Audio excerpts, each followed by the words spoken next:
Hey everyone, and welcome back to the Daily Dose podcast. Today we're talking about something that affects every single one of us at some point in life: how to actually communicate with our doctor and our healthcare team. Now, let's be honest, most of us didn't get a class in this. We were never really taught how to talk to doctors, what questions to ask, or even how to know that we're being heard. And yet, this is one of the most important conversations we'll ever have. Organizations like the CDC, the Mayo Clinic, the Cleveland Clinic, they all emphasize that good communication with your healthcare provider leads to better outcomes, fewer mistakes, and more confidence in your care. So today, we're going to walk through this like a friend sitting next to you. No complicated language, just real practical guidance. We'll cover things like choosing the right doctor, preparing for your next appointment, what to do during your visit, and what happens after. We'll also cover talking honestly about your medications, why your full story matters, even the uncomfortable parts, and your family history, and even touch on getting a second opinion. So first things first. Not every doctor is the right doctor for you, and that's okay. Think of it like any important relationship. You need trust, respect, and communication. Here's what to look for. Do they listen without interrupting? Do they explain things in a way you understand? Did you feel rushed or unheard? Are they open to your questions? Well, according to all major health organizations, patients who feel comfortable are more likely to follow their treatment plan and have better health outcomes. So here are some red flags. Did they dismiss your concern? Did they talk over you? Did they make you feel judged? And here's some green flags. Did they ask things like, does this make sense? Did they invite you to be a part of things? Bottom line, you're allowed to choose. You're allowed to switch. This is your health. Doctor's appointments are often short, sometimes 10 to 20 minutes. So walking in prepared makes a huge difference. Here's how to get ready. Number one, write down your symptoms. When did they start? How often do they happen? And what makes them better or worse? Make a list of questions. Here are some examples. What could be causing this? What tests do I need? What are my treatment options? The other thing is to bring a medication list, and this should be your prescriptions, the over-the-counter meds you take, vitamins, supplements, and knowing your medical history, past conditions, surgeries, allergies, and bringing support if needed. A friend or family member can help you remember information and ask questions. I really do encourage you to do this. Having a second set of eyes and ears could make a tremendous difference.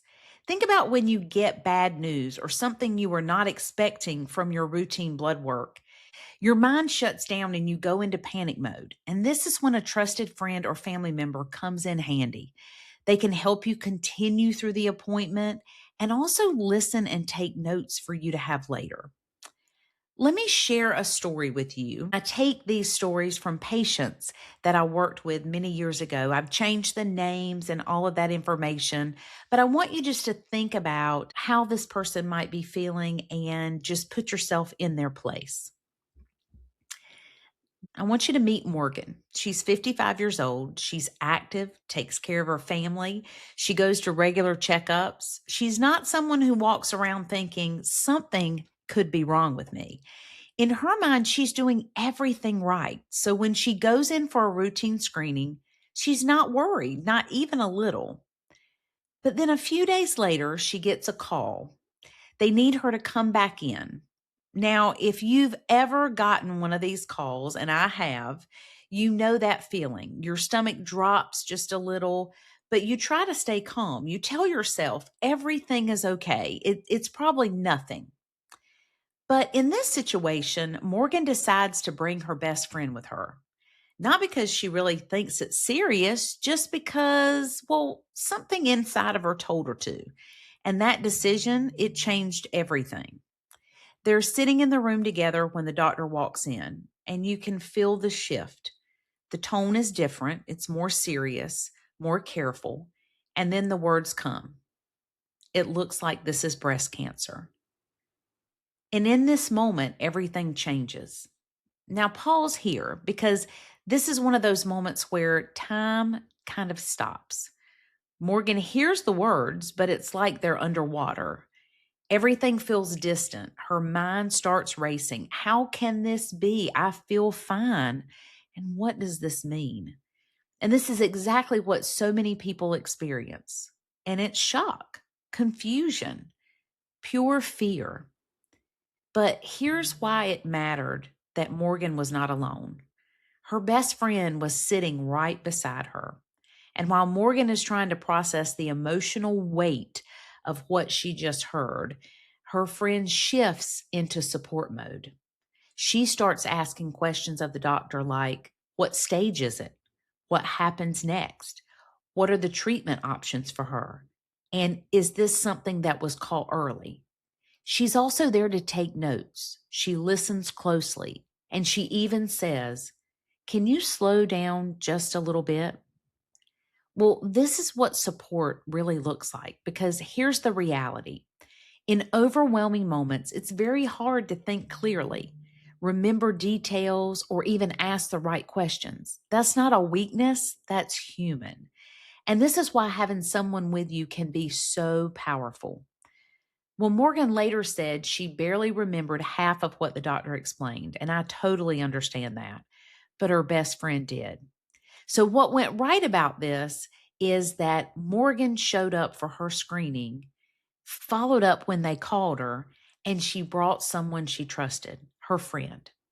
So, here's the thing her friend asked questions, took notes, helped clarify the information, provided emotional support for Morgan, and the doctor was able to clearly deliver the information, answered questions, outlined what was next. So, this is what good communication and support look like working together. And then after they left, Morgan and her friend were able to sit in the car and talk about what just happened and process it. They went over everything again. What did the doctor say? What are the next steps? And what questions do we still have? Her friend had the notes, real clear notes, not just memories blurred by emotion. Sometimes you don't see it coming. Sometimes life changes in a single appointment. And in those moments, you don't need to have all the answers, but you do need support. You need clear communication and you need the willingness to ask questions. Had she been alone, let's think about that for just a second. She would have had no one to catch what she missed, no one to ask questions when she froze. The experience could have been even more confusing, more overwhelming, and more isolating. So here's the takeaway for all of us with this story. If you're going into an appointment where you might get serious news, or maybe you're feeling unsure, or you just want support, bring someone, a friend, a family member, but make sure it's someone that you trust. Because two sets of ears are better than one. And in moments that matter most, you shouldn't have to carry it alone. So, this is exactly why preparation and support go hand in hand. The more supported you feel, the better you can navigate even the hardest conversations. Well, preparation helps you feel more in control and it helps your doctor help you faster. So, let me paint you a picture. Think about the last time you planned a day at a theme park. You didn't just wake up and wing it, right? No way. It's too expensive. You're taking time off of work. So you probably checked the hours, looked at a map, picked your must do rides, made a food plan for sure, and maybe even downloaded the app. And if you're really serious, you develop a strategy like we're hitting this ride first before the lines get crazy. You planned it out because you wanted to get the most out of your day. Now let's compare that to how most of us handle a doctor's appointment. We show up, even though this was planned months in advance. We sit down, we try to remember why we're there. We forget half our questions. We nod along like we understand everything, even when we don't. And we leave thinking, wait, what just happened? It's kind of wild when you think about it. We'll spend hours planning a fun day, but almost no time planning something that affects our health, our energy, and our future. So let's flip that. I like to call it the theme park strategy for your health. What if you approached your doctor's appointment the same way? So, step one, know your goal, your must do rides. Before you go, ask yourself, what do I need to get out of this visit? Is it answers about my symptoms? Is it a diagnosis that I'm in search of? Is it a medication adjustment? Maybe a referral to a specialist? Write down your top 2 to 3 priorities because just like at a theme park, if you don't decide what matters most, you might miss it. Now, step two, we're going to map it out. At a theme park, you look at the map. For your appointment, your map is your symptom timeline, your medical history, your medication list. All of this helps your doctor get the full picture faster. And then number three, we're going to beat the lines. Appointments are short. So instead of waiting until the end to bring up your biggest concern, start with it first. You can literally say, I want to make sure we talk about this first because it's my biggest concern. That's like heading straight to the most popular ride before the line gets long. Step four, use your tools. At a theme park, you might use an app, a schedule, or a guide. At your appointment, you need to use your notes, use your phone, ask to record, bring someone with you. These are your tools to make sure you don't miss anything. And step five, don't just walk past confusion.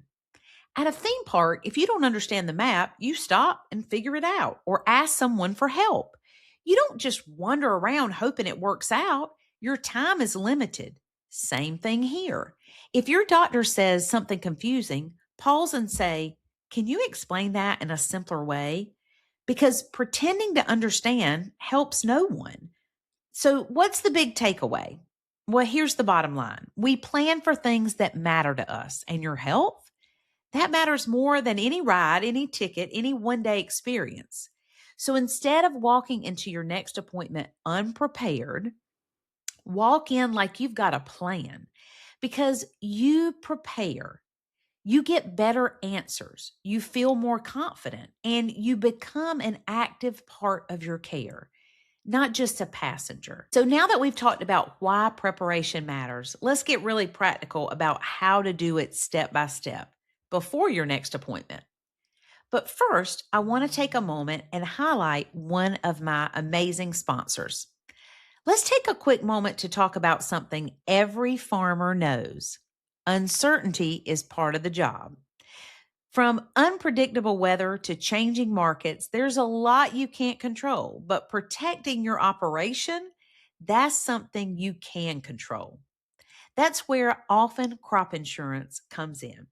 They work with you one-on-one to create coverage that actually fits your farm. No cookie cutter plans, just real support from people who understand agriculture. And the best part, they explain everything in plain terms or plain language, so you know exactly what you're getting. So before the next season starts, make sure you're covered. Reach out to Alphen Crop Insurance today and protect what you've worked so hard to build. Now let's talk about the actual appointment. This is where communication really matters. I want you to ask questions. Don't ever feel like you're bothering the doctor. Questions are part of your care. It's their job to answer. If something's unclear, you can always say, can you explain that in a different way or in a simpler way? Ask for clarification. Medical terms can be really confusing. That's normal. I encourage you to use something called the teach back method. This is powerful and recommended by most all health experts. So after your doctor explains something, you can say, let me make sure I understand. Then you repeat it in your own words. This helps catch any misunderstandings you may have there on the spot. Also, taking notes, writing things down, or asking your support person to do so. Ask to record the conversation. It's okay to say, would it be okay if I record this so I can remember everything? But you must ask. Many providers are open. And once you've returned home, then you have this as a way to digest all that happened during your appointment. This recording allows you to listen again, and this could really make a difference. You can even stop it and take notes, which helps in not missing anything very important. We want you to know everything about your care and your healing. Using technology can be helpful and inclusive, so maybe a FaceTime or a video call with a family member who can't be there. Again, make sure that you ask your medical team if you're able to do this. You always want to ask your medical team's permission before recording them or putting them on FaceTime or even a phone call of just voice. You may want to share test results in real time. I'll say this could be helpful for caregivers and family who can't be present, maybe at an appointment due to their work or obligations. This helps them still be involved and helps reduce stress. When I'm looking up information online, it's important for me to take that to my appointment, and the same for you. You want to share your research with your physician. What I do is I print out any information or articles that I have been researching or looking up on my condition that I want to share and ask about with my physician. So it's really important for you to take time to go through this information. And if you've looked things up, it's okay to say, I read about this. What do you think? Good doctors will discuss it with you, not shut you down. So let's get into talking about your medications. This is really important. This is a big one. Tell your doctor everything you take, how often you take it, if you skip doses, if you stop something, even like supplements or herbal products, they matter too. Why? Because medications can interact with each other in ways that could be dangerous. Also, be honest about side effects. You can say, this medication makes me feel really drowsy. Your doctor can't fix what they don't know. I've worked with patients who shared with me that a drug made them feel slow or even sleepy, even nauseous. And then I told them they should share with their doctor because there are hundreds of different types of drugs they could try. All drugs affect patients differently. Just because this medication worked for your sister or your friend doesn't mean it's going to work for you. So now I want us to talk about something that's really important, and that is honesty without fear. I think this is a really tough thing for us in life in general, but especially when we're in the doctor's office. Let's talk about something real. A lot of people hold back information because they're afraid of being judged. Maybe it's not taking medication as prescribed, lifestyle habits, mental health struggles, financial issues. Here's the truth. Your healthcare team is there to help, not condemn. Without the full picture, they're working with incomplete information. And incomplete information can lead to the wrong treatment or diagnosis. So honesty is not about being perfect. It's about being safe. Let's walk through a scenario. And as I tell this story, just see if any part of it feels familiar. Meet Mike. Mike's a good guy. He works hard. He has a busy life, doesn't think of himself as unhealthy, just normal. But here's what a typical day looks like for Mike. Breakfast, skipped, maybe just a soda. Lunch, fast food, whatever's quickest. Afternoon, another soda, maybe two. Dinner, takeout or something heavy. And at night, a few drinks to unwind. Now, Mike's been feeling off lately. He's been tired all the time. He's getting really bad headaches. He's gaining weight. His sleep is not the best. And so finally, he decides to go to the doctor. But at the appointment, the doctor asks, tell me about your diet. And Mike says, oh, it's not too bad. The doctor asks, how much soda or alcohol do you drink? Mike shrugs and says, just occasionally. Now pause. He lied because he felt judged. He was embarrassed. He didn't want to lecture, and honestly, he didn't want to admit to himself either. So the doctor is working with incomplete information. Based on what Mike has shared, they might think maybe it's stress, maybe it's just fatigue, maybe it's mild dehydration. So they run basic tests, maybe suggest better sleep, prescribe medication for symptoms. But here's the problem: they're treating the surface, not the cause. Meanwhile, back in real life, Mike keeps living the same way: more soda, more alcohol, eating the same things. And over time, things get worse. Now we're looking at possible high blood pressure, blood sugar issues like diabetes, liver strain, weight related complications. And Mike starts thinking, why isn't this getting better? The truth that no one talks about is the hardest, but it's an important one. Your doctor can only treat what they know. If they don't have the full picture, they're basically trying to solve a puzzle with missing pieces. And that can lead to misdiagnosis, delayed treatment, unnecessary medications, or missing something really serious early on. So now let's rewind. Same Mike, same symptoms, but this time when the doctor asks about his diet, he says, honestly, it's not great. I drink a lot of soda and I've been having a few drinks most nights. That one moment of honesty changes everything.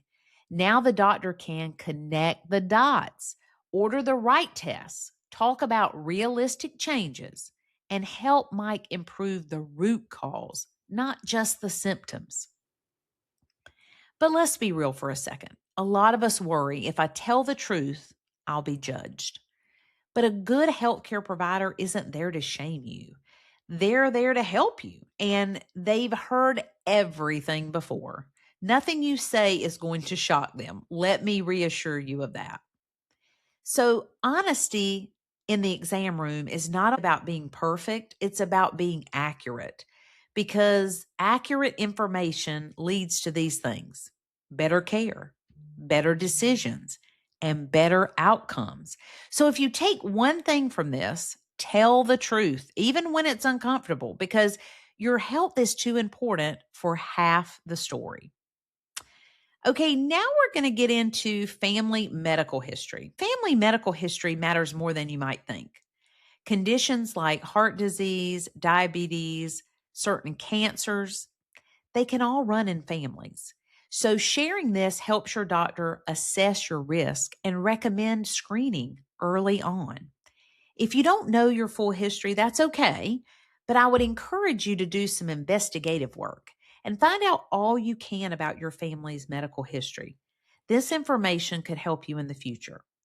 Another reason for doing this is to know what you can do to avoid certain conditions. For example, high blood pressure, heart disease, stroke, and cancer all run in both my mother's and father's family. Double whammy. Many years ago, while I was in my 40s, I decided to make some very serious life changes. I'd been diagnosed with hypertension or high blood pressure, and I knew I didn't want to go down the same path as my loved ones. So I got serious. Now, remember, I'm not telling you what to do, but instead what I did and how it changed my life. So, first, I changed how and what I was eating. It was very hard and still remains a challenge at times. I cut out processed foods, fast food, and the hardest of all, I cut out processed sugar. Then I also started moving my body and exercising, which I do not enjoy. I'm being totally honest. Thankfully, I walk each day with my husband, normally around 3 miles. And some days I do not feel like it, but I'm always happy after I do so. This is a time that he and I can talk, encourage each other just to keep going. It helps to have someone who can keep you accountable. So recently, I went to my cardiologist for some baseline testing. I wasn't having issues, but I realized I wanted to be proactive. And honestly, I was having some weird pains and feelings, and I wasn't sure if it was menopause or my heart. So thankfully, all checked out better than I even expected. I was told that my heart was clear and everything looked great. My my cardiologist also commented that I was her only patient above 50 years old who did not take any prescription medications. Now, I do take 6 supplements or vitamins each day, but that's it. And they're all for preventative health. I am trying to avoid the diagnoses that have taken the lives of so many family members I love and still miss today. So, no matter what, Share what you can in your appointment. Be honest. Let's talk a little about what happens after the appointment because your care doesn't stop when you leave the office. After your visit, it's important to review your notes, follow the treatment plan that you were given, fill any prescriptions you have, and schedule any tests that you needed to do. And if something doesn't make sense later, figure it out. Most clinics have patient portals, phone lines, or some kind of messaging system. So before you ever leave the doctor's office or clinic, make sure you ask the people working at the front desk or the checkout desk what the best way is to contact the nurse or the doctor with any questions you have. I want you to know when to follow up, when to reach out to your doctor. First, if your symptoms don't improve, or they get worse, or you have side effects that don't go away, or maybe you're not healing as expected. Maybe you're just confused about the instructions. You're not being annoying. You are being responsible. Getting a second opinion is normal, and I want us to talk about it for a minute, especially for major diagnosis, surgery recommendations, long-term treatments. If a doctor ever reacts poorly to you asking for a second opinion, that's a huge red flag because a confident patient centered doctor will support a second opinion, maybe even a third. And honestly, if they don't, you should run. Well, I want us to wrap this up because communicating with your doctor isn't about being perfect. It's about being prepared, being honest, and remembering that you are the most important part of the healthcare team. In fact, it's your body and your health. It's critical for you to share all the information, symptoms, and concerns that you may have in order to gain the best possible health outcomes. Let's pause for a moment to thank a sponsor. Buying a home isn't just a transaction, it's very personal. And that's exactly how Brian Daly with Miller Grant approaches it. Brian takes the time to really understand what you're looking for, your lifestyle, your goals, and what home truly means to you. He's not just trying to close a deal, he's actually committed to helping you find the right place. With his attention to detail, his clear communication, and genuine care for his clients, you'll feel supported every step of the way. So if you're ready to find a home that truly fits you, connect with Brian Daly at Miller Grant and experience the difference personal service makes. Now I want to take a few minutes and make this really personal because everything we've been talking about today, this isn't just information that I've read or researched or something I think sounds good. This is something I've lived both as a patient and as a caregiver for my husband and my daughter. So, as a caregiver, let me start there.